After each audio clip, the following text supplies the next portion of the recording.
There's a lady named Kelly out there that lives with her husband, but more importantly, her squirrel named Sugarbush. Yeah. I don't know her husband's name. I know that the lady's name is Kelly, and I know that the squirrel's named Sugarbush. I know that their entire home is built around the needs of neither Kelly nor her husband, literally, but Sugarbush. Okay, that squirrel's 12 years old and has lived the best life of anyone I fucking know. It has 4,000 outfits. Yes. It's been photographed 6,000 times. Like it's a phenomenon, right? And this man works 3 jobs to provide everything that squirrel needs. And Kelly says, if we ever are running low on money, we'll just move into a smaller house.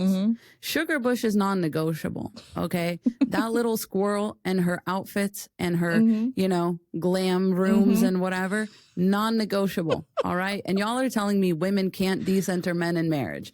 That just... And I'm not trying to be funny. Oh, I mean to cut you off.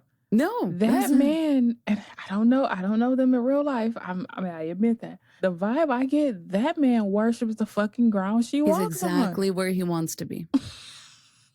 And then they say they spent over $1 million. $500,000. For all of Sugarbush's clothes and whatever else. And it's like, and he was also saying that he works all those jobs to make sure Sugarbush has everything he wants, but he's doing it for the wife. So he's doing this for his wife because she's the center in that marriage. And that's, listen. God bless her. God bless her. And I'm just saying that's the example. So see, it's a result-based mentality, okay? I agree. Decentering men is result-based. If that house, because most houses, you'll notice, are built the same way except for around a man. He has his disgusting recliner that he loves. Nobody's allowed to sit in it. You know, every man wants to be Sugarbush. You know, he wants to have his recliner. He wants to have his outfits picked out for him. He wants to have his laundry done, like all that. Hell no. What do you bring to the table? You're not even cute like a little squirrel. You're not even like, you don't even give, you know what I mean? That woman would be happy if it was just her and the squirrel. Oh, I'm sure she would. That man is, he earns his place in that situation, which is exactly, I'll remind you again, exactly where he wants to be. 3 jobs, no gun to his head. If one of them were to die, I think she would miss the squirrel more than I'm saying. Oh, 1,000% she would, and that's exactly how it and should he be. And he fucking knows it too. And he knows that, and what? Oh and he's still there. And he's still there. So I'm just saying, like, when you see stuff like that, and like everyone has at least, I mean, okay, I think that most people have at least one example of this kind of thing in their life. Like, I know there's people that make skits about, you know, your aunt that is always telling your uncle to do something. And she's like, you know, Ben, I want that tree down. I don't like that tree no more. I want you to cut it down. I don't want that. I want you to build some planters right there. You know, we need to uproot this entire bush system here, and we need to move it to the front of the house. Like, and he is exactly where he wants to be. He's going to be doing that stuff. Agree. That's his weekend. He doesn't have plans. He doesn't have friends. Like, he doesn't have anything. He just has the yard and whatever that woman wants him to do, and then they hang out together. Yep, absolutely. And I'm just saying, you can decenter men in marriage. It just, kind of like you said, it has to be the right man. It has to be a non-patriarchal man. So I do think that's where, like, a little bit of it gets kind of staticky, right? Because a lot of people are like, no, like you can decenter men and stuff like that. But I see why women don't have like a whole lot of trust in that. They're like, I'm not just going to take your word for it, because chances are you probably don't decenter him as much as you think you do. You probably still, you know, do certain things based on his preferences. There's probably still things you walk around on eggshells around this guy that you wouldn't bring up or whatever.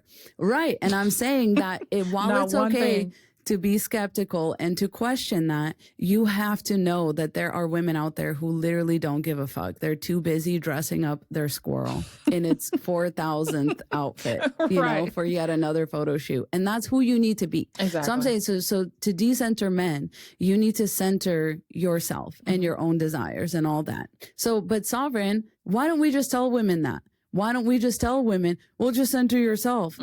Why do we spend all this time talking about men and how horrible they are? And why are we so bitter? And why do we do that? Well, I mean, I don't even think decentering men, that name or phrase wouldn't even have to exist if we were not born into a patriarchy to begin with. We say all the time, we were born into a world, into a society where we're told as little girls, you got to be a mother one day and you got to be somebody's wife. You got to learn how to cook. You got to learn how to clean. The way to a man's heart is through his stomach and all this other crap. And so the programming started literally at 1 year old. Like literally, your first toy was a doll, right? Like we always say.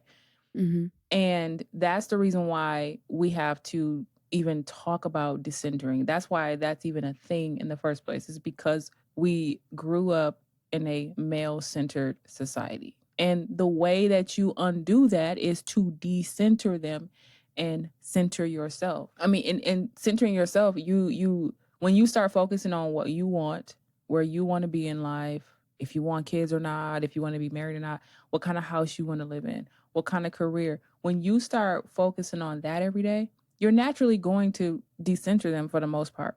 If you have like tunnel vision, like focus, like I'm going to school, or I'm doing this. It's going to take me 6 years to complete this program. And you literally, like Jules, I don't know how long it's going to take her to finish. We love Jules, shout out. Yeah. She's like, I can't focus on a relationship right now and go to school. And she's like, look, I'm choosing school. And like, boss shit. Ugh, like, listen, I love her so when I much. Came across that, I was like, oh my God, I melted. I literally melted. Yeah, no, seriously. And I knew the feeling she was talking about. Shit. Yeah. She's living that shit. Yeah. And people are so male-centered that they're like, you're going to just let a good man go? Oh, that's so selfish of you. Okay, well, what the fuck is... Because she's not living in a lack mindset. She's not.